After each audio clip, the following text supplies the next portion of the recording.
9/11. It was a morning a lot like this one for me and probably many of you. I was actually out working on my parents' farm, milking. I had a herd of dairy goats. I was out milking goats, and I had this little solar-powered radio that I thought was pretty cool. I was listening to some country music, I believe, and came on the probably 9 o'clock news break. A plane had hit a World Trade Center, and it actually kind of sounded like it was a Cessna or a helicopter or something little. Not really that big a deal. Kept doing chores, finished up, went back to the house, and I think that's when they broke in to the radio stream with live coverage, and definitely started sounding a lot more serious.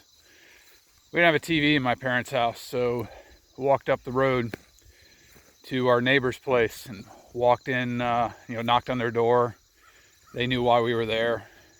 They already had it on the TV, and we walked in, and I think it was within the first 5 minutes of being there was when the second plane hit the second tower. This is a day that changed a generation. Those of us that were, say, between 10 and 20 years old when that happened, this was the pivot point for us. Even if we didn't serve in the military or didn't go to the war, this changed our perception of what reality was. The world that we grew up in, we remembered communism, being defeated, hearing our parents talk about it all the time. Our grandparents fought in World War II or Vietnam, and we thought it was a safe world. We'd never heard of, or at least I never had heard of, organizations like Al-Qaeda. Barely even knew what Afghanistan was. We had seen Iraq get steamrolled, on CNN in the early 90s, and that war was over in 2 days. For me, at least, we felt pretty safe. A morning like this, beautiful, sunny. And as that day went on, I think we stood there most of the day in that kitchen, watching the TV, watching as those towers fell. I think part of who we were fell. And so went back in the afternoon, had to do evening chores, and was getting that done. Obviously, roller coaster of emotions. Really didn't even know how to process it as a teenager. I think I was 19 at the time. And as I was doing evening chores, not far from here, about 5 miles away, was the farm I grew up on. That evening, I heard a plane flying overhead, and they had already, grounded all the flights. We're outside of major airways for Dulles and Reagan and Baltimore, so it's very common to have 10, 15 planes overhead at any given time. And I remember thinking how quiet the sky was till I heard that plane flying. And I looked up over my shoulder, and maybe at about 5,000 feet was Air Force One coming back into DC with President Bush. And it had what I could count at least 4 F-16s right around it, escorting the president as he came back to the Capitol. So this video today is for those of you that were touched by that event. It's really not about farming or business, any of that stuff.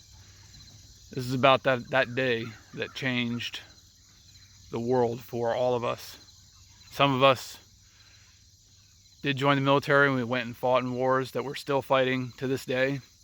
And the politics aside of all that, what caused that day to happen, I don't think any of that matters right now and for what we're talking about.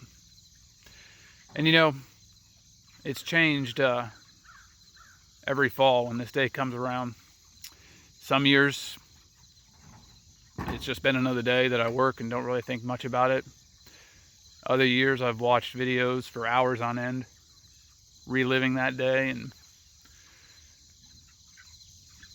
just living in the emotions. And I think that's good.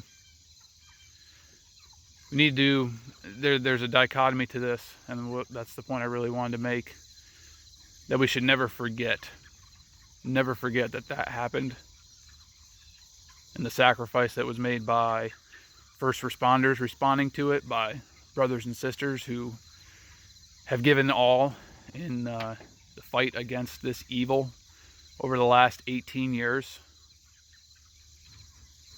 But we shouldn't dwell in the past. Remember, but don't dwell. There's still things to be done. There's still work to do. There's still a life to live. This is still the greatest country on earth. And we all have things to do. We have work to do. And living in the past over and over and over again to the point where it disrupts moving forward, that's where it can become a problem. But I'll never forget. I hope you never forget too. Never forget to live life fully, the fullest extent you possibly can. No one was expecting that day to be their last. And the world has definitely changed since then. So that's just kind of thoughts I had today. You know, for me, this is the heaviest day of the year. This was definitely a trajectory altering event for me personally. You know, I had already committed to go do an apprenticeship at Polyface Farm, which actually started 5 days later. But 2 years after that, I was in the Marine Corps and heading off to play my small, insignificant part in this fight.